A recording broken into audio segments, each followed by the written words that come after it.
So my goal here on the Dream World podcast is to help provide information for people so they can learn how to be the captain of their own lives. And this can apply to people of different levels within their spiritual journey. We're all in different points of our lives. So today I'm talking to David Edwards, who's an author of his new book, Knew You Who Knew. And his book is all about intrinsic motivation and what are the 10 important values that help us become the captain of our own lives and live in the highest version of ourselves. One of the things we talk about is self-awareness, which is an authentic attempt to become conscious of what is within and around you, the opposite of being ignorant, blind, or unaware. So welcome David Edwards, and I'd love to let him talk a little bit about his book.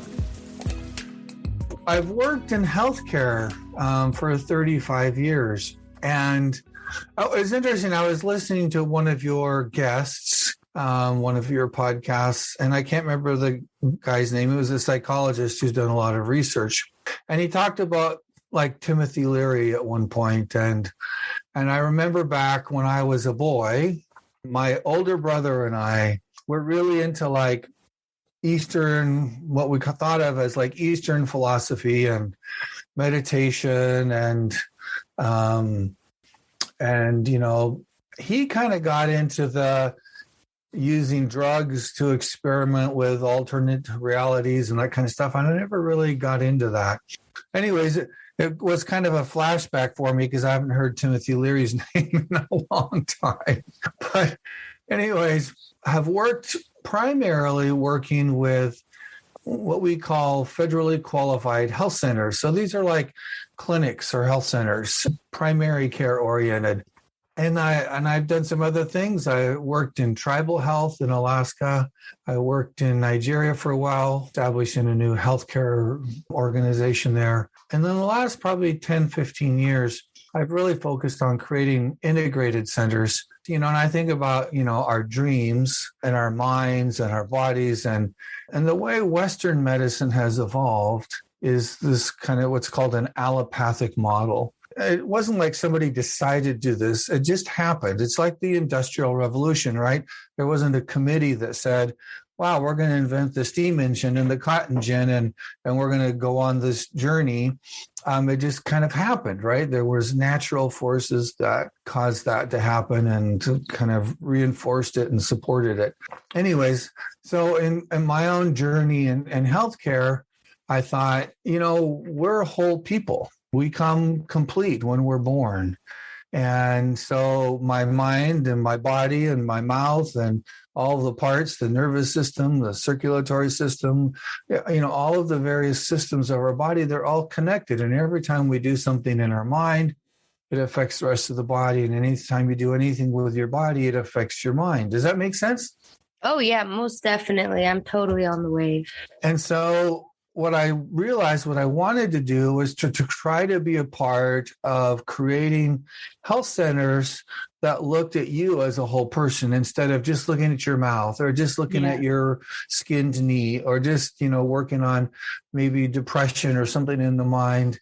I wanted to have a system that was designed around how you work as an individual, as a whole person. And I started being a part of health centers then that set up how we operated consistent with that, what seems perfectly natural to me and to many other people. I think that kind of theme is that you're a whole person and we're going to serve you as a whole person. And while this was back in 2018, I was in the fortunate position perhaps of being able to help this organization design and build a brand new health center. We'd really outgrown the old one and had for some time. And we actually had some money finally. It was something that we hadn't had for a long time. And we were able to build this new building. And we spent a lot of time studying, like, how do you bring nature into the health center so that when you walk in the door, without even thinking about it, right, you are naturally, you kind of, you're relaxed. You're kind of, this is comfortable. This is a relaxing, safe environment. And how do we incorporate the latest and greatest best practices? We had wonderful people I was able to work with, and it was a diverse, right? You're a whole person, so you might have diverse needs at any given time. So we had like primary care, we had oral health, dental health, We had mental health, behavioral health. We had a mental health person that only helped people with physical health challenges. So, for example, somebody is diabetic or somebody's trying to overcome some kind of physical health challenge. They then use the tools of the mind to help them be successful with that physical health challenge. And oftentimes, that's the most critical and the most challenging thing. So I'm diabetic. I have to work on changing my normal way that I eat. And how do I control that? Well, that's largely a mental process, and there's some physical things you could do. We had community health workers and all kinds of different people, coaches and different things that we then would flex around you and what your needs are. But as we were doing all this, what I thought was fun, I'm kind of a healthcare nerd, and it was kind of exciting. I had this first of my wows or epiphanies, and it was, unless we can help our patients to fulfill this role, right? Because really, we relied on the patient to be the captain of the care team. It's not the typical model where the doctor tells you what to do, and then if you're a good patient, you go and do it.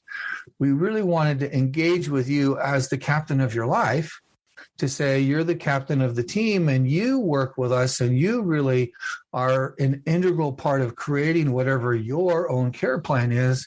And we felt that was important because most of the time you're not at the health center. And so you have to be able to be in charge, if you will, of your life and be effective in your life if you're going to be effective as a part of this care team or as the leader of the care team. And as I thought about that, I thought, well, I don't even know what that means, right? I mean, because we don't normally think of things that way, but, that was really obvious all of a sudden. And so I started studying, well, what would that take? What are the skills or characteristics or tools or whatever that would be needed to help a person to fulfill that role effectively and successfully? And so as I was thinking about and reading and talking to lots of people in all these different disciplines, and I was having lots of dreams about it, because what I find is that when I'm really focused on something, it happens in my dreams as well.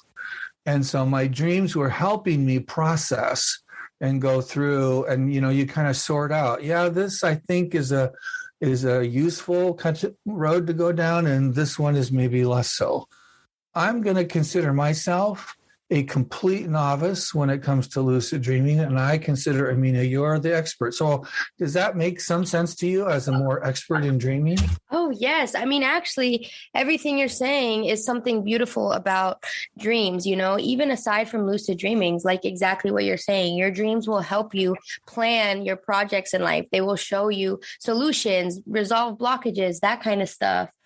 So that is totally really good that you're able to do that. And, I love everything you've been telling me. I also see that we need health systems that are designed to actually heal us. And it seems like that's what you're doing, connecting the mind, the body, the soul, and letting the patient run their own show. That's really amazing what you're doing. Awesome. Thank you very much. I appreciate that. And so then, as in this kind of work and this research, and my dreaming is a part of that as well, I had a second epiphany. So I was studying change models, and there are a number, I don't know how many, but I think I found about 10, and I really focused on 6 different change models, and people have different theories about change and kind of the phases of change.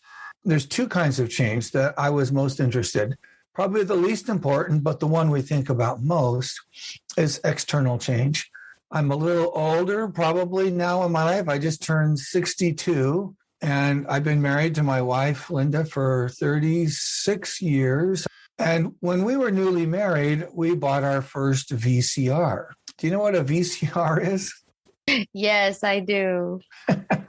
Some of the younger people, they don't know what a VCR is anymore. Yeah. And it's a good example in that regard, because I was really good at using the VCR. And at the time, if you could figure out how to set the VCR to record your favorite show, that might have been on at 5:00 in the afternoon before you got home from work, that was a skill, right? That was a talent that was useful in your life. But today, right, nobody uses VCRs anymore. Well, we had CD players and then DVD players, and now almost everybody streams. So using a VCR is not useful anymore. And we have new technology and new things, and we need to keep up with those things. And if we don't, we find it more and more difficult to be current, to take care of ourselves, to be relevant, and frankly, just to be free, to be the captains of our own lives. So it's not unimportant, but there's this change that goes on around us, and we need to be able to keep up with that. And I'm going to suggest that the more important kind of change, however, is the change that we direct in our own internal person, the person that we are becoming. So if we think of external change, it's mostly around doing, and our personal change is about who are we becoming? Who am I becoming? And so as I looked at these change models, and how people become a person that they want to be as the captain of their own life. And the second kind of wow or epiphany was that at the foundation of all of these models was this idea of personal or intrinsic motivation. Now, when I say that, what comes to the top of your mind, Amina? External and internal. Like, where is the motivation coming from, I guess? There you go. I think that's a great way to look at it. There's a lot of external stimulus, right? We can get rewards. At work, maybe you get a bonus if you do, reach a certain level of performance, or we reward ourselves with a vacation, if we work really hard and accomplish some goal or whatever it is. These are external things. But when we talk about a process of change and who we are becoming, it's really much more about my own internal motivation. And it has a number of advantages, frankly, that internal motivation doesn't require external stimulus. So if you don't have a lot of support for something that you're trying to do, really having strong internal motivation or personal motivation can be extremely powerful to help you as you go through the journey of life to become the person that you want to become. And so as I studied this, I thought, well, that's really cool, but I better understand what that means, right? What are the elements or the components of intrinsic or personal motivation? If it's that important, in fact, it's foundational for us to be the captain of our own life, then, what does it really mean? And so I had left my work. Actually, I got fired. I didn't do anything wrong per se, but I had a disagreement with my board. They won the argument. So I had some time on my hands, and I spent 2 years really researching and thinking and reading and pondering and trying to figure out, how do I identify and understand this in a way that's useful so that I could help somebody else to develop these tools, develop these skills, and create these foundations. And I like using a natural metaphor. We live in an industrial age, right? For the last probably, say, 300 years, we've been in an industrial revolution. And I talk about, and these are my own words, but this industrial mechanical metaphor. And it pervades all, at least Western society. So we think about machines, and we talk about fitting in and being productive. We talk about driving change and, driving this and that. And that's okay for a machine, right? Because that's what we do. When I get into my car and I drive it, if it doesn't get me where I want to go, it's a bad machine, and I'm not very happy about it. And I think as far as the car is concerned, that's just fine. But when we talk about human beings, the way individual people work, when Amina and David are working together, right? I believe a natural metaphor is more correct. I think it's more instructive. It's more balanced. It's more inclusive, and it's just more useful. And so I like to think about it as like a cherry tree, because I like cherries. And I worked in an agricultural area where we had lots of cherries and orchards around us. And I worked with farm workers and orchardists and various people involved with that. And so I love this cherry tree metaphor as a way to describe us as a natural being and a part that is connected to everything around us.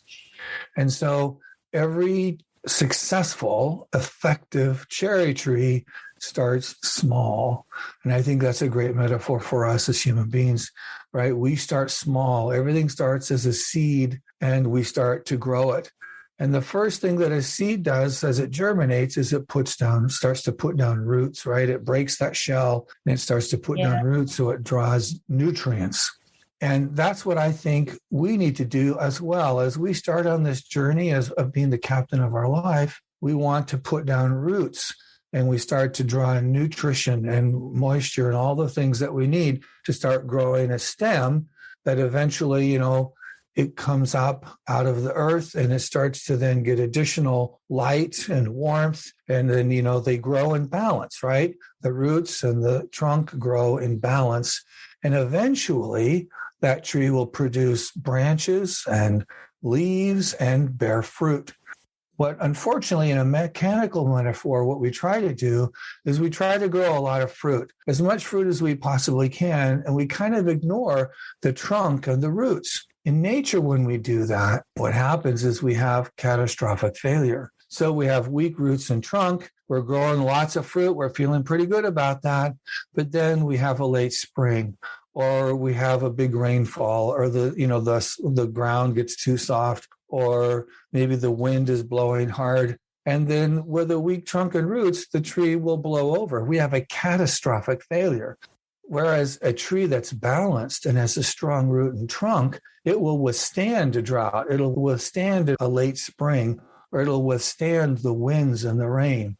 And in a human metaphor, right, as we think about ourselves in that natural way, we have to focus on roots and trunk. And the beautiful thing about that is that we'll naturally and normally, without a lot of additional effort, bear as much fruit as the season and circumstance will allow. And I think that's a much healthier place for us to be. So we really focus more of our lives and our goals on the foundations, if you will, that create healthy, strong, vibrant roots and trunk. And a part of that is our personal motivation. Does that make sense so far? Yes, it makes total sense. The life lessons in nature have always really fascinated me with those metaphors. Great. That's great. And it's easy, isn't it? It just seems kind of natural to think of ourselves in that way versus a machine, because then if we're a little different, I was talking to an audience that works with children with disabilities. And a mechanical metaphor, then you think of being broken. But in a natural metaphor, we just realize that every tree is a little different. Some are taller, some are shorter, some have branches more on one side and some less on the other. Just natural. It's just the way it is. And then we do our best within our circumstances. We don't have to feel bad about it because that's just how nature is. I did all this research and writing, and I wonder about how smart I am sometimes because it took a long time. But it took about 2 years for me to kind of make clear in my mind that there were really 10 skills. I call them skills, 10 principles. And these 10 principles are the foundations of our intrinsic motivation. So it's the roots and the trunk, if you will. And if we spend some time developing these 10 principles in our lives and then the related skills that go with them, we are better, stronger, more capable, more balanced, more connected individuals.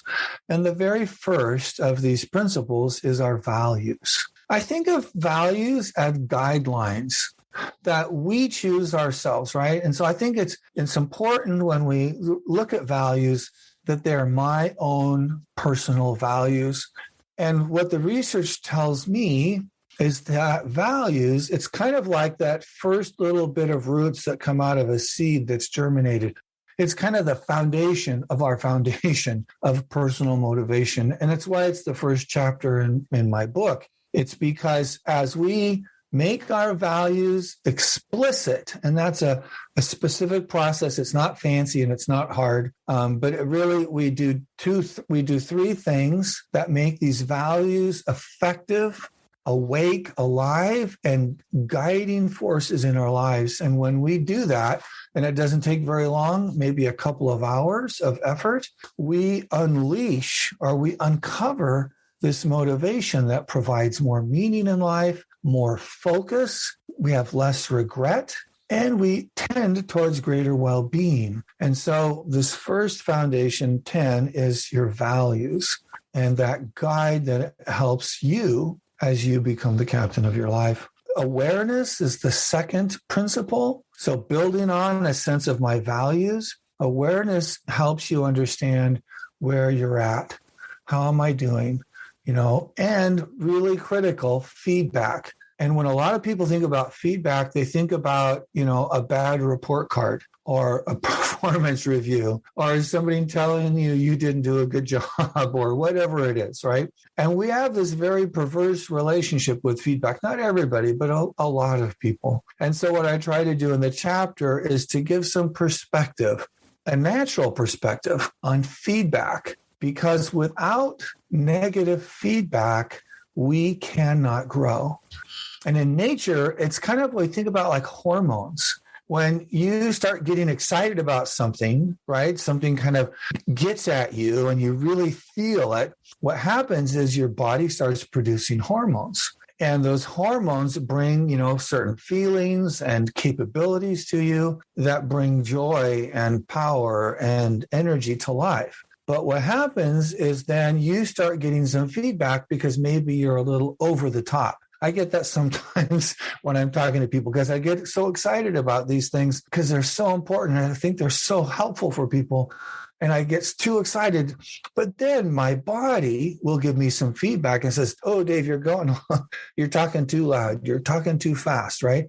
And then it starts to pull back on creating those hormones or that energy level, right? So then I can tone it down. I can balance that a little bit. And so that's the way body works, right? Is you have kind of reactions or responses. You're aware of them. And then when it gets a little more than what you need or what you want, or when, the moment is over and you need to get back into a more normal state, then the body gives you that feedback. And then, and then it starts to pull back on how much of that hormone it's producing.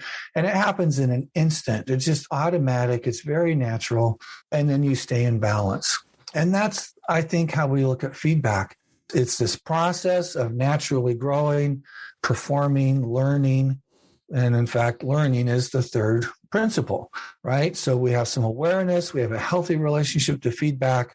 And as a result, we start to learn from our experiences, both those that we might consider positive and those that we might consider more negative or more challenging. And then the fourth principle is intent. The fifth principle is planning. And the sixth principle is actually doing stuff, because planning without doing is, not very helpful. And then finally, belief is a seventh principle. So the eighth principle is self-kindness. And these are kind of balancing principles, this kind of self-kindness, a sense of our common humanity. And in my book, I call the last chapter mindless or mindlessness. Why would I do that? If you think about that, why would I call something mindless? We'll be right back. Are you interested in yoga, meditation, and reading spiritual self-help books? Do you admire spiritual teachers such as Oprah, Gabrielle Bernstein, or Eckhart Tolle? Now let me ask you, do you find yourself contemplating life's biggest, most mysterious questions? Me too, which is why I started the Cultivating Spiritual Curiosity podcast. On this show, I talk with spiritual leaders about everything: yoga, mental health, therapy, intuition, spirit guides, law of attraction, mediumship, and so much more. Click the links below to join our eye-opening conversations.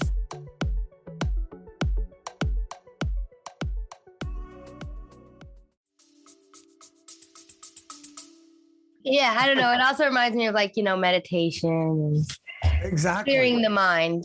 Exactly. And there's a lot of people, and I really wrote my book for more average people, like people making, let's say, a median income or less. There's so much resources for people that are more well-to-do.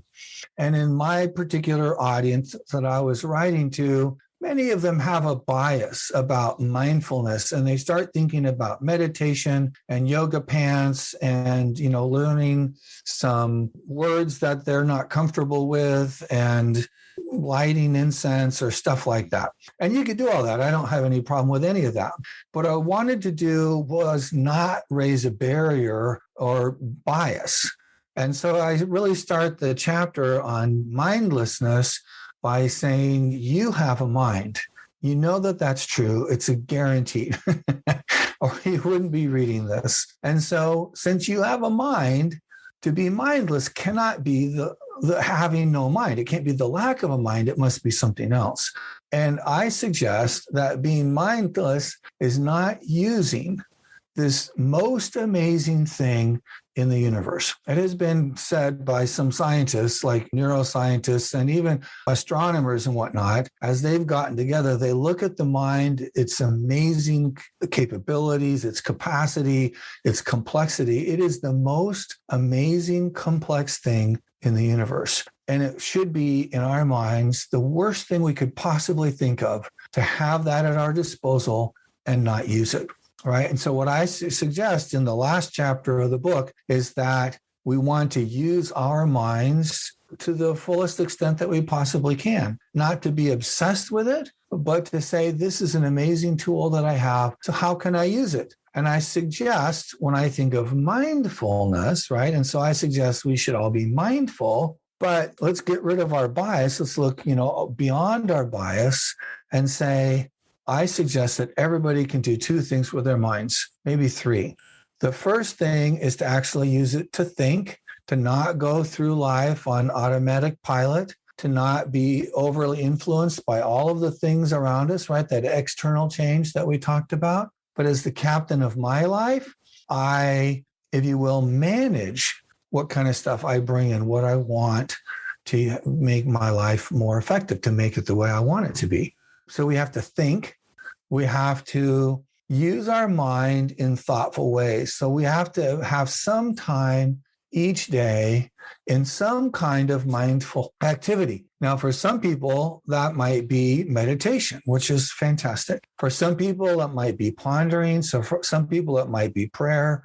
For some people, it might be lucid dreaming. For other people, it might be something else. I don't want to tell you what you should do. We're all different. We're all unique in this way. And we have different backgrounds and expectations and all that, different education levels and different levels of our own personal development, wherever we are on our journey. So I think if we just spend some time in specific mindful activity, one of my favorite is journaling. I struggle to journal, but it's so powerful. But anyway, so some kind of mindful activity every day. And then the third thing is that as we go through our day, that we strive to judge less and think more. So judgment in my mind and thinking are most often, not always, but most often kind of on opposite planes.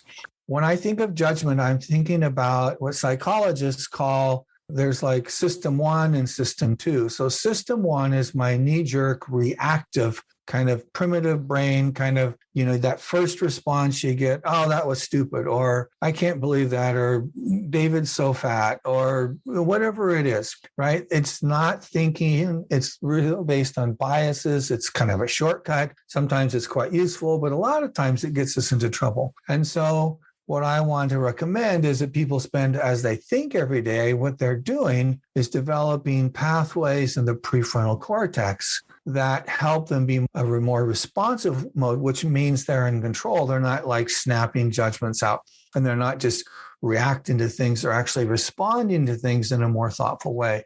And I believe that these things will make them more successful in life. I think that's beautiful. I think that's amazing. And yeah, it's definitely a lifelong journey. It's not easy.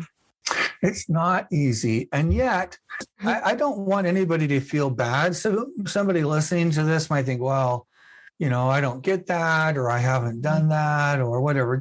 We should never feel bad, because you know what? Wherever you are, it simply is where you are. And frankly, don't feel too boastful about it. Maybe you feel really good about it. Yeah, there's definitely an in between. And, it's also, I like to tell people, don't overthink it. Like, it really just boils down to being the best, happiest version of you in every moment. Like you said, be more mindful in everything that you do. Be mindful, judge less, and think more. I love how you said that. There you go. That's beautiful. So it's in my book. It's called New You, Who Knew? And it just came out in January.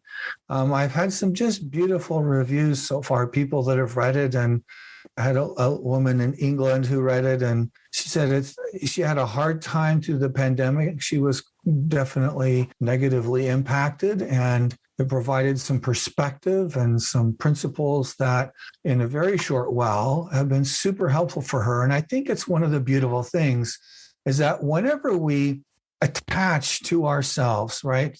I'm not thinking like a bolt-on, like a cyborg and that, mechanical metaphor, but as we bring something into our lives by our own thinking that we think will be useful for us, that's aligned with these enduring principles, planning, believing, learning, awareness. These things are not new. They've been around forever. But as we bring those things and we make them a part of who we are through the various skills that I talked about in the chapters, and these are all at a very basic level. Mine is not the master course, so the book is really an introduction.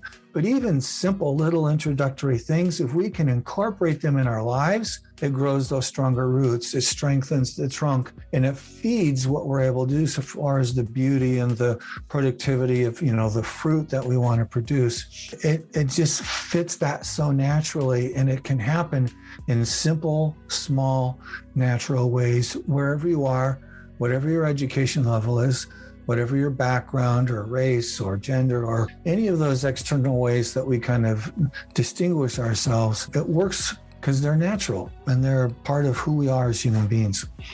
Beautifully said. And I'm totally going to read your book. I'm really looking forward to it, especially after this conversation. Where can people find it? Is it online? Do you have a website? It's online. So I like people to go to my website, www.davidredwards.com. It's on Amazon right now as an ebook and as a paperback. I will do a audio. I realize that's more helpful for some people. I put out blog posts that I hope are helpful for people. I'll put one out later this morning on feedback that might just help you have that more healthy relationship to feedback. Amina, thank you so much. It's been such a pleasure. I think it was a great message that we talked about. You got to talk about your book and just beautiful things that I think everybody should know about. Awesome. Thank you so much. I hope it is helpful. That is my only goal, is I want to be helpful. I'm trying to love everybody. I think if we do more of that and less of the opposite, it can't help but have a trickle of influence. And that's what I'm trying to do. If you like this episode, check out thedreamworldpodcast.com. On my blog section, I have a list of all my favorite books and movies that I've encountered during my spiritual journey. Also, follow us on TikTok, Instagram, and on Clubhouse for weekly open discussions about lucid dreaming and everything spirituality and science related. Sweet dreams.